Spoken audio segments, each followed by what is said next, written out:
Hello and welcome to India's World. A major military offensive began on October 17th in Iraq to liberate the country's second largest city, Mosul. Mosul was seized in June 2014 by the Islamic State in Iraq and Syria, or the ISIS. The Iraqi forces had fled in the face of the ISIS onslaught, leaving behind $500 million in the central bank of Mosul, as well as huge stores of weapons, ammunition and supply. These monetary and military resources were used by ISIS to employ new recruits and arm their forces even in Syria across the border. The Mosul offensive is being described as a defining moment in the battle against the ISIS, which had made the city the de facto capital in Iraq. Besides being the second city of Iraq, Mosul is an important transportation hub between Syria and Iraq. It has large oil fields to the north, with a key oil pipeline going to Turkey. The liberation of Mosul would mean that ISIS would be diminished as a force in Iraq, and it would not be able to send fighters to adjoining Raqqa in Syria, the de facto capital in that country.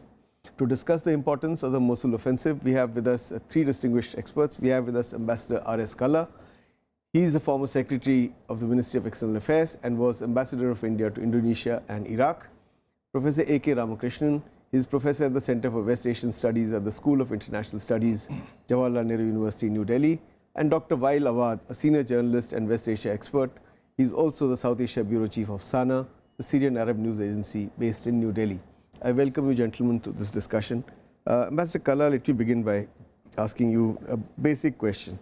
Why is the battle for Mosul being described as the mother of all battles against the Islamic State? What is the strategic and symbolic importance of Mosul for the ISIS?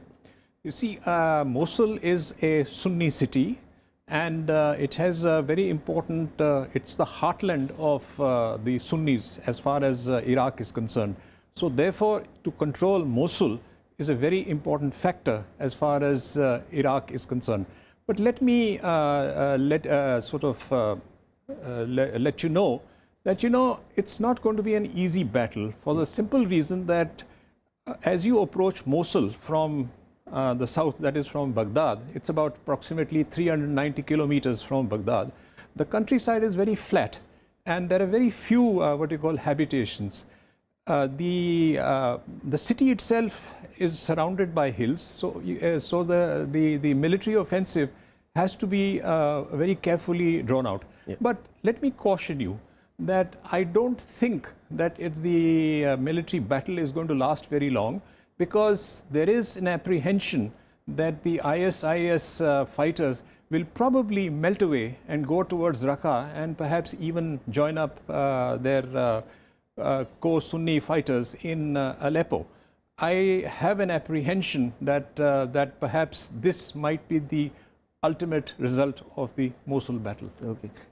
Professor Ramakrishnan, do you think that the recapture of Mosul will spell the end of ISIS in Iraq, as he's suggesting, or at least end in Mosul, because that's they're already out of Manbij and Ramadi, and that after that the group will be confined largely to Syria? Yes, actually removing ISIS from Mosul is very significant, particularly that link with Raqqa. It's what they declared as its capital in Syria. The most important thing is that for ISIS to survive, the connection, the resources, Kirkuk, the oil connection between its own units in Iraq and Syria, strategic importance, its own battle with the Kurdish forces, the Iraqi forces.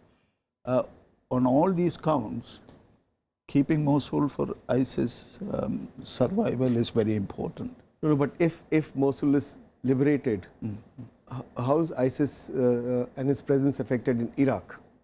It's hugely affected, because it's the most significant place in that sense. But whether the offensive will go to the last, sending them totally out of Mosul, is something that we have to see. Okay. Because there was the Peshmerga offensive in January 2015 in Mosul against ISIS. it was in a way stopped by their own friends, particularly from the West. Yeah. And now you have the battle again. So how far you will go to stop them is very important.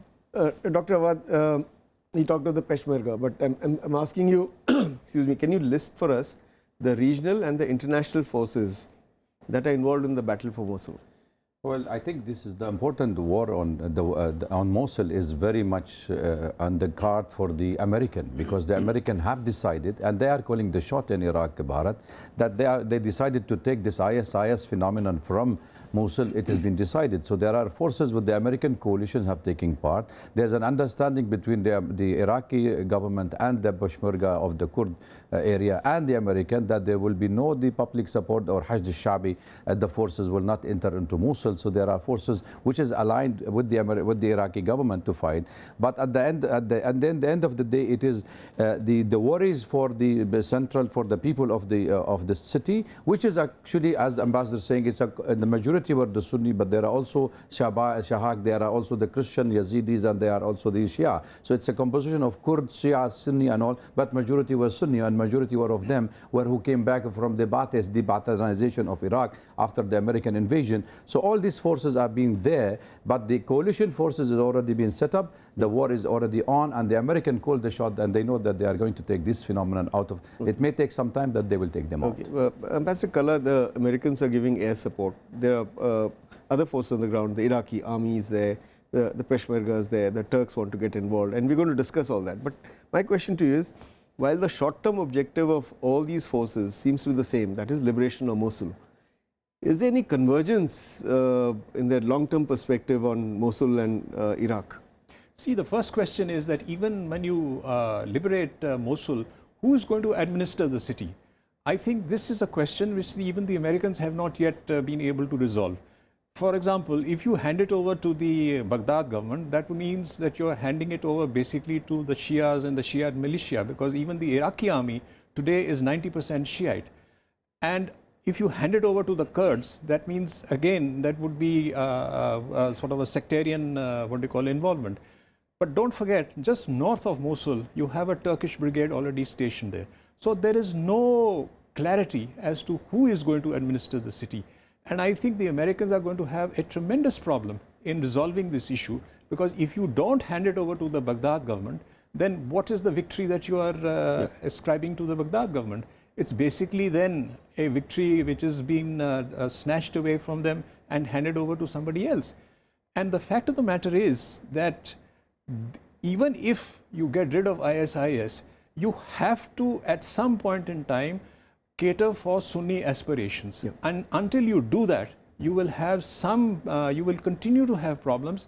You can call it by whatever name you like, but this disaffection will continue. Okay, we're going to discuss this further, but we need to take a break at this point.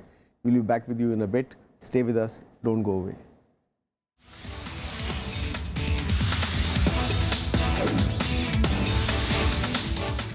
Welcome back. We're discussing the importance of the battle for Mosul. Dr. Awwad, what is the role of the Kurds in the Mosul offensive? The Peshmerga forces are there. Are they the same as the Kurdistan Workers' Party? Why do the Kurds want a role? Do they think that if they are given a formal role in the battle for Mosul, they get legitimacy within Iraq?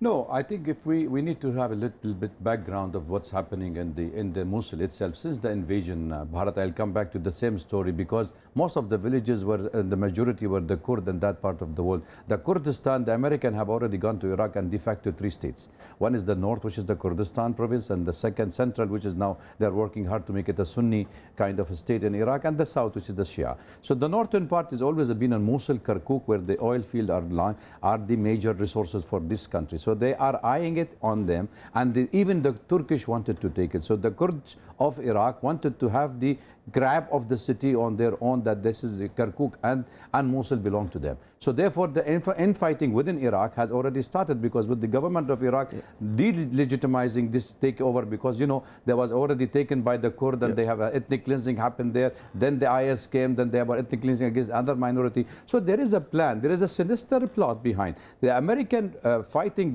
along with the Kurd in this operation is meant to divide Iraq, because Obama wanted to leave the legacy of Hillary Clinton, that they have something on hand, that she's winning, and continue with the same But this legacy of war. Peshmerga and PKK are the same? No, they are not. They are interfighting. Barzani and the PKK, which is Abdullah Öcalan party, which is in Syria and part of Iraq, they are already interfighting because the Kurdistan were giving instruction by the United States, give free oil to Erdogan. So Erdogan was getting free oil from the Kurd to keep him to close his mouth. So they gagged his mouth for a long time, but now he realized that he's been out of the picture and he's been taken for a ride by the American. That's why he's now feeling that he is supporting the Sunni in Iraq. He's fighting against the Kurd, but actually the Kurd party in the Barzani party, which is ruling the Kurdistan province, are the one behind who wanted to make sure that Mosul, at least part of it, the oil field in Kirkuk, stay with them for the future state, with the America not trying to divide Iraq.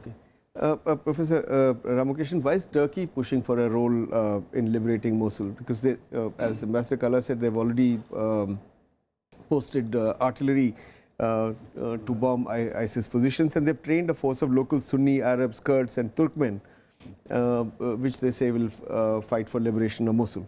Now, shouldn't the Iraqis be worried because of this? Historically, after all, Turks have made a claim. The Ottoman Empire extended beyond Mosul, and Mr. Erdogan has new Ottoman ambitions. On the one hand, the major thing is that the Kurdish power has to be reduced to the maximum.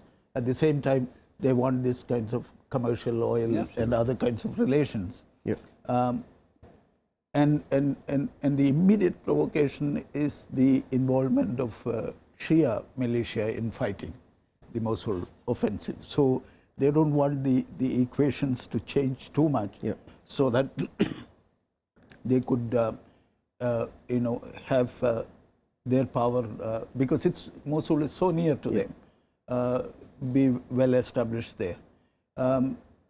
The important thing about the Kurdish Peshmerga involvement in this is that now, at least at the outset, the picture is that the Iraqi army is leading the offensive.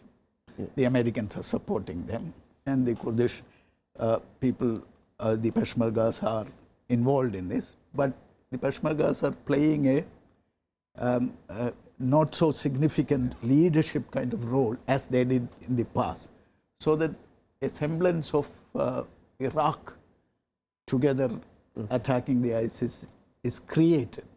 But the internal schisms are so important that whether... But Turkey wants a role also. So Turkey wants a role, and that will will complicate this matter too much.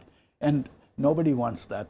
But Iraq can't prevent Turkish participation in liberation of Mosul. Erdogan has told the Iraqi Prime Minister that what is your stature, and that the status of the Turkish army is not such that it will take dictation from you. Right. So why do they want a role? But the Kurdish forces there will not allow the Turkish involvement beyond a point. Quickly. I think there are two issues for Erdogan government here. Turkey is always eyeing Mosul and Aleppo. That is for their historical background. They wanted both the city, one in Syria and one in Iran. The second part, which is more important, that Erdogan feels that he is the champion of the Sunni community. That's why you see the shift of the trends of Saudi Arabia from Egypt gone back to Turkey. With Turkey wanted the ultimatum goal, Bharat, is to make it a Sunni Shia fight.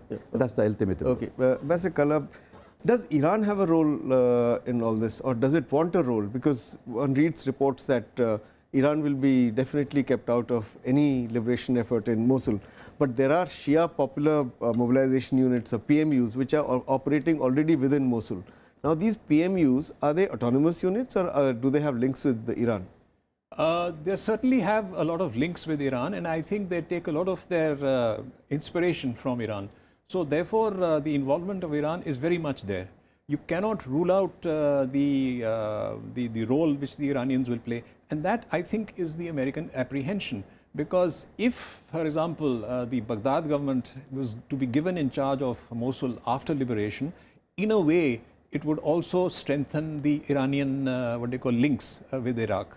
So I think the dilemma for them is what to do after you liberate Iraq. My feeling is that they will encourage the ISIS fighters or cadres to move out of Mosul as quickly as possible, head towards Syria, perhaps help in Aleppo and so forth, so that they can peacefully administer the city. But I think that is not going to be possible because the contending parties, whether it's the Turks or whether it's the Kurds or whether it is the Shiites or the Sunnis who actually live there, are all having a different agenda. Yeah. We're going to discuss this in a bit some more, but let me ask a slightly different question to you, Professor Ramakrishnan. How long do you think the battle for Mosul will last? And is this not a is that not a fear that if this battle lasts for too long, what will happen to the 1.5 million inhabitants of Mosul, particularly at a time when winter is setting in?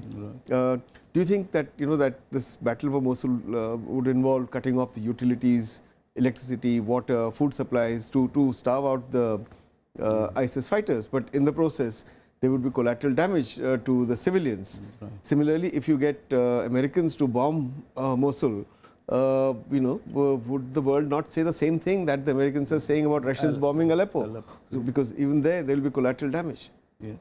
And that is the most important part of it, actually.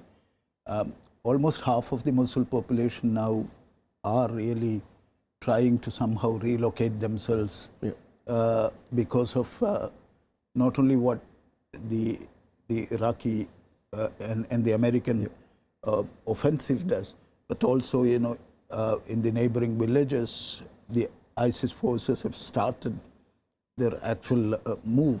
And again, from Kirkuk, they've started their offensive. So around Mosul, and the operations are now really happening there, not inside Mosul. Yeah.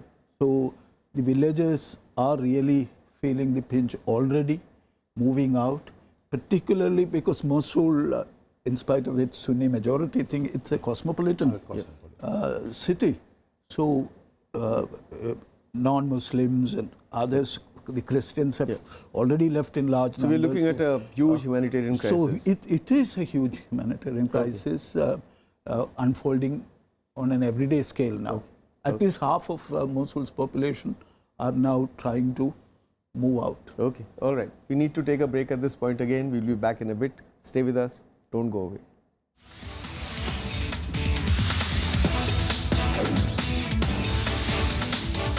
Welcome back. We're discussing the importance of the battle for Mosul, for liberating Mosul in Iraq.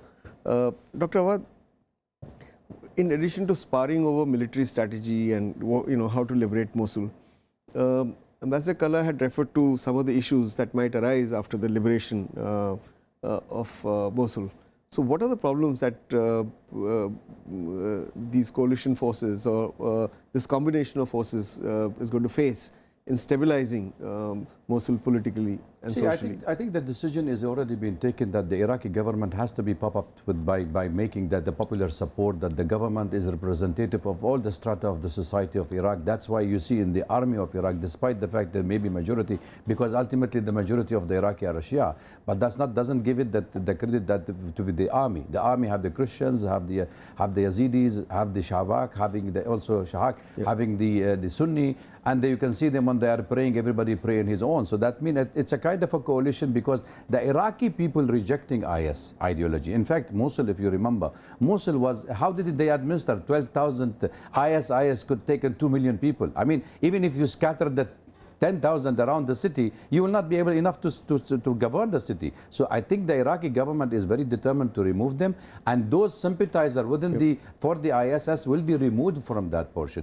But the problem inside the city, it has been always bankruptcy and corrupted, because during the regimes of different regime of the government of Iraq, they were only giving salary to soldiers, and officers, police officers were not existing. It's just on the paper for the salary. So you had around 50, 60,000 were in paper, but in true majority, there was only 10 or 12,000 administering the city. Yeah. So I think the main part of that city should remain within Iraq.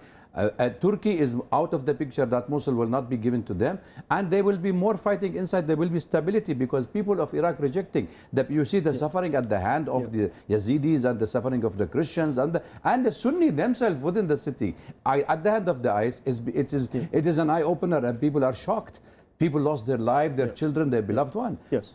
But Professor Ramakrishnan, why are people saying that the race to liberate Mosul is like the race for Berlin? And do you see the same fate for Mosul as Berlin? Or will it remain one city which is under one political authority? It's not to the extent of the Cold War dynamics affecting the whole world. Yeah. This is important, but for the region and the future of Iraq, and to a large extent to Syria as well. What are the implications for Syria? For Syria, because now they will be faced with more influx of ISIS, and they have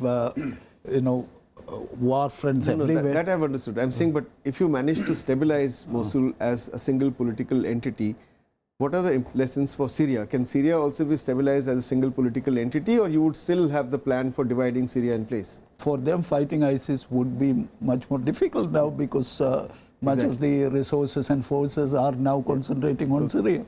We're going to discuss Syria in a bit, but Ambassador KALHA, does Baghdad have the ability to formulate a post-liberation political framework for Mosul and the surrounding region, where Sunni, Kurdish people, the Christians, the Turkmen, the Yazidi minorities can count on a central government which will protect their rights, provide them security, and provide them the services they deserve as citizens of Iraq? You see, if you look at the Baghdad government as it is composed today, I see it's a largely Shiite-dominated government. Exactly. Yeah. And it's influenced very largely from Shiite clergy, which sits in, say, Najaf and Karbala. To that extent, the trying to stabilize an area which is Sunni-dominated, and don't forget, this is the heartland of the Sunnis. And if you visit Mosul, like I have visited 3 times, you get a very clear impression that they consider themselves quite different from their compatriots in the south. And therefore, for them to try and stabilize the situation there is going to be a very extremely difficult task. Now, I can only give you examples of what has happened in the past. Look at the way Fallujah has been liberated, or Tikrit has been liberated. Most of the Sunni inhabitants of these 2 cities were actually moved out, and they are living in tented accommodation outside the city. They are not in the city again. And therefore, for a huge, second largest city of Iraq to be able to administer it, I think my feeling is it's beyond the capabilities of the present Iraqi government. So its composition will have to change? Absolutely. Okay. Dr. Awwad, last question. How important is the liberation of Mosul for the US? Do you agree with those observers who say that it's vital for US and its allies to liberate Mosul as quickly as possible, before the Obama presidency is over? One, you deny the Republicans the platform for criticizing the Iraq policy, because they say Obama pulled out too soon and this mess is his creation. So America reasserts its leadership of the fight against terror, and they say, look, this is what we have done. And secondly, they put pressure on Russia in Syria, saying that, now you liberate Raqqa. Yeah. And Raqqa can't be liberated till Aleppo is liberated, till Idlib is attacked, till northeast Syria is freed of ISIS. As Al-Qaeda was a phenomena, IS also is a phenomena. And it has to be subsided now, removed from Iraq, because the Americans got what they want from the Iraqi government. They got all the oil contract, they got 2 military bases, permanent military bases inside Iraq. So now they can say, okay, we'll take it. And maybe the legacy of Obama will continue with Hillary Clinton, which is already staged, managed the election. She will be winning the election in the United States. So fair enough, she will be there. So we'll continue with destabilizing of the region. The whole point of American invasion of Iraq was not to save Iraq or for, they said it is the oil, it is Israeli interest, and that's the only things. So you will see instability of removing this disintegration of Syria and Iraq is on the card, even Egypt. No, my question to you was, is there a pressure from in this race for liberation? No, this is hypocrisy. How can you fight IS in Iraq, but you support them in Syria? This is hypocrisy. You cannot support one place unless you wanted the Russian to suffer for a long term. Hezbollah in Syria will suffer for a long term, and that is the whole aim and the objective of the operation, is to continue the fight inside Syria till you take it, because by 2254 resolution, UN Security Council resolution, 2017 should be over, from IS should be in Syria over, and in Iraq over. And everybody is saying the IS cannot survive in a heterogeneous society. They have to go to Jordan or to Saudi Arabia. Okay. So is there any competition between Russia and US, which we are witnessing in the liberation of Mosul, to claim leadership of the fight against ISIS? Yes or no? Because we've really run out of time. No, it's more about Syria than about Iraq, that fight. Yeah. Here the Americans are calling the shots. Okay. In Syria, it's the Okay. You Russians. agree? Yeah, absolutely. I feel that there are three separate, what do you call, battles which are going on. One is at the, what do you call, apex level, that's between the two great powers, that's Russia and United States. Yeah. Then there is the regional rivalry between Iran and Saudi Arabia. And third one is the local, what do you call, rivalry between various sects, between various combinations. Okay. So you have simultaneously three levels of warfare going on presently. Okay, that's very well put. Thank you very much. I'd like to thank all of you, Dr. Waiel Awwad, Professor A.K. Ramakrishnan, Ambassador R.S. KALHA, for participating in this discussion. That is all we have for you today. We'll be back again as usual next week. Until then, goodbye and thanks for watching India's World.